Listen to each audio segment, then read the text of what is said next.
And clap for him, show him some love. Thank you. So I'm going to do a high-speed action because you heard what he said. Okay, so I'm going to be talking about the Black Belt, an overview of Black Belt Food Corridor. And I'm doing this on behalf of Dr. Raymond Shange, who is our Extension Administrator and the Director of the Cover Integrative Sustainability Center. So I don't know how many of you have looked at it this way. We are racing towards a cliff, and we are not even acting like we know it. I'll tell you what I mean by that. The world population is increasing very fast. We are not building high-rise buildings. A few places, the same unit area houses several different families. But most of the time, the way we build, we just continue building this way. So land area available for agriculture is going down, and the number of people depending on that land for food is going up. So today's land, a unit area, needs to produce way more food than it needed to yesterday. Is this making sense? So this is where we are going, and part of the issue is not just that we are reducing land through buildings, but also we are using land for certain things that make it no longer suitable for agriculture. Pollution and all kinds of stuff that is happening. So I didn't mean to start this way, but it's important for us to understand the situation in which we are, and we are increasingly racing towards where we don't want to go. Are we all on the same page? So this is what I just described. We need more food. There's less land for agriculture. We are building more houses. Nobody is saying folks should not live in houses, but after some time, where are we going to get our food? Okay, we need land. So I'm going to talk briefly about how the CISC, which is the Cover Integrative Sustainability Center, and the Black Belt Food Corridor have co-evolved. We noticed a need in the community expressed the need, and we found a need to work together to address a need that the community was facing. So I'll briefly talk about, there are some people here who were part of this process, so pardon me if I bore you with some of the things I'm going to talk about, but we led it to what we've come to call the Walmart project. This is because Walmart, Tuskegee University, in collaboration with Walmart and a group of farmers, saw a need to work together, because a number of times people grow crops. All the work that goes into growing the crops, all of that, then now, if you don't have ready market, you're waiting for people to come and buy in bits and all of that. So when Walmart came into the picture, one of the things they said was that anything you can produce, we will buy. It had its good parts, and I'll not tell you lies. There were certain aspects that did it. Nothing is perfect. So at least it created an opportunity for folks to know that everything you produce will be bought. The price point might not have been the best. I like to always keep it straight. But the things were able to go. But another thing it did was that it brought to the fore the need for us to go with standards, okay? Quality control standards, food safety standards. So it gave us an opportunity to go through a number of training sessions and practices that allowed our farmers to access markets that were originally not that accessible to them. So there are positive aspects of that. There were all kinds of, it was collective work and responsibility. There were all kinds of folks involved, agricultural professionals of various kinds, specialists. We have what we call a small farmers agricultural cooperative. Of course, Walmart, local community policymakers, all kinds of people came together to get this done. We had workshops, we had meetings. I cannot begin to tell you the number of meetings and workshops that went into that. And then, of course, Walmart was involved.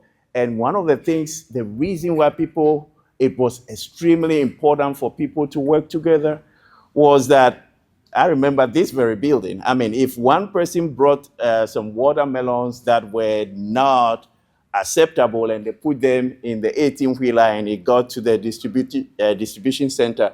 The whole 18-wheeler was sent back at the cost of the farmers. Walmart wasn't going to.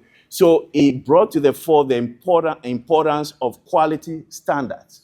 And also, if you are working together and one farmer keeps bringing bad stuff, and then it goes into that whole batch of stuff, and then there's a problem, it affects everybody. So, that brought the idea, listen, we have to work together. We have to make sure everybody keeps to the quality standards. The reason they were coming together in the first place was because Walmart is not interested in buying 2 boxes of stuff. They need things in high quantities. So you had to come together. Another thing is, if you come together, you want to buy drip lines, you are buying it in larger quantities, you will enjoy discounts. So there are advantages to being together with other people, even if you are not an actual cooperative. It could be just a loose association. It could be just a purchasing agreement. You come together, you order in bulk, the price comes down, everybody gets what they need. Is better than going to buy a little bit of it at a price that doesn't make sense. So this is the history. There was all kinds of things we had to work through: logistics of planting, harvesting, and shipping. The small farmers agricultural cooperative was working closely with folks from Tuskegee, all kinds of specialists. We worked well together. We had to go through food safety, which I'm not saying there are folks who were doing bad stuff, but it was not something that folks were intentional. Some of the folks were intentional about. And since some of these large retailers were saying, look, we will not take anything from you unless you are food safety certified. Yeah, you may be doing the right thing. We just want it on paper that you've been inspected and somebody has said, yes, you are actually doing the right thing. So it allowed us this group of farmers to access markets that were originally not accessible to them. Like I said, there were all kinds of meetings. This one was about good agricultural practices, food safety kind of stuff. Farmers were assisted with irrigation and other things that were needed. And for those who were growing watermelons, we had issues. There were places where, and I don't want to go into story because I was particularly involved in that one. There were certain places where folks were spraying all kinds of pesticides that were affecting the bee population on neighboring farms. And so farmers had to actually go bring in bees. And we were using bamboo bees that we were getting from a company. I don't want to act like I'm advertising anything for them, so I'll keep it that way. So we got bumblebees, and we had to worry about pollination.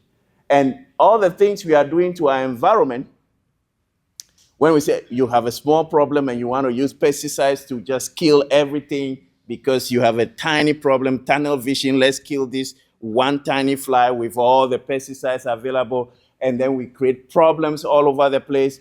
And the next time we need nature to work with us, and nature is not available because in our tunnel vision, we decided to kill more stuff than we needed to kill. Any questions so far? Comment? So, and then, the implications. The volume of material, the quality Walmart was looking for, the cold storage facility. Like I said, it wasn't a perfect arrangement, but it caused our group to look at things we were not looking at previously and helped folks to scale up and acquire certain facilities that were needed in order to satisfy what Walmart. We had to think about marketing, packaging, and all the things that to get some kind of uniformity, and we had to have labels. And of course, when you are dealing with food safety, you have to do some kind of tracking. If you have to recall something, or how do you actually demarcate your field so you can know this came from this farm, especially when you have different farmers coming together. So there were all kinds of stuff that needed to be done. But the vision is, how do we work together? How do we encourage small farmers or new and beginning farmers to go into farming, help them scale up, but not have our farming system so large-scale focused that nobody else can come in and scale up. Are you getting what I'm saying? If we focus on large scale, everybody is large scale and everybody is thinking large scale, how do people get in? And how do they scale up? And even when we help folks to scale up, do we ignore the small farmer now? If you are not big, we don't want you. That's a problem. So the vision, and when we talk about the Black Belt Food Corridor, during the pandemic, a number of things came to light. It was demonstrated that our food system was not as good as we thought. Some people knew it wasn't great, but it became painfully clear that it was not anywhere close to where we wanted it to be. The local food distribution, the food bank was very important and the role they played, but then it also revealed certain things that could be done with the food banks that was not being done previously. There was a discussion among farmers and supporting organizations about local food systems, and that's a theme here, local food systems. If your food has to come from so many miles away, I'm not saying we shouldn't support each other, but if you can support a local business, one of the other things is that the food doesn't travel a long distance, so it should be cheaper, fresh. Okay, and fresh. So all of those things are important. There were assessments were done of various resources at land-grant universities and farmers that we work with, and we were beginning to look, we have more stuff than we seem to be using at this particular time. And what we realized is that we had to be hyper-local. Yeah, if you can find a thing close to you, there's really no need to be going all that far to get. And some of the assets that we found on our history is a major asset. That's one of the things we found. Of course, culture, tourism, and the high concentration of African Americans in the areas we were dealing with, and culturally appropriate produce and animals. So if you are busy growing something that you don't use or you don't eat, you are going to have to go somewhere else for what you need, okay? So if you grow things that are culturally relevant, things people use, then the distances you have to go for what you need reduce. And another thing is that anytime we talk about resources, we have an aging population of farmers. If we don't look at the next generation of ag professionals, I don't care what we do. We can have meetings here and talk about all the things, but there has to be a group of people coming behind who know what they're doing. They understand where we are coming from and they understand where we want to go. So that's another thing Tuskegee and the Cover Integrative Sustainability Center has been focusing on, training the next generation of ag professionals. Not just with the technical information, but how do you relate to people? How do you understand the community? I mean, people don't care what you know unless they know you care, right? So those are the kind of things. And if your posture and how you do things is such that you meet farmers and they don't want to have anything to do with you, I don't care how good you are as an agricultural professional, you are not going to make any headway. So these are some of the things that we came to fore, and the BBMIC and its potential, and we are here. So there are some pictures I'll show you, but I really don't need, most of you have been around, so those pictures are not that necessary, but this is where we are. And this place has served as a focal point to do a number of the things that we want to do, help farmers to scale up and do all kinds of things. And then, so farmers can actually come together here and market and put their things in bulk and do all kinds of stuff. And it has a board. I know there are two new board members. There are two new board members that I don't have in here, but these are some of the great things that are going on here, working with the next generation of ag professionals. And let me say a few things and wrap up. The idea is to develop and improve local food production, local food security. You don't want to have to go a long distance to get what you need.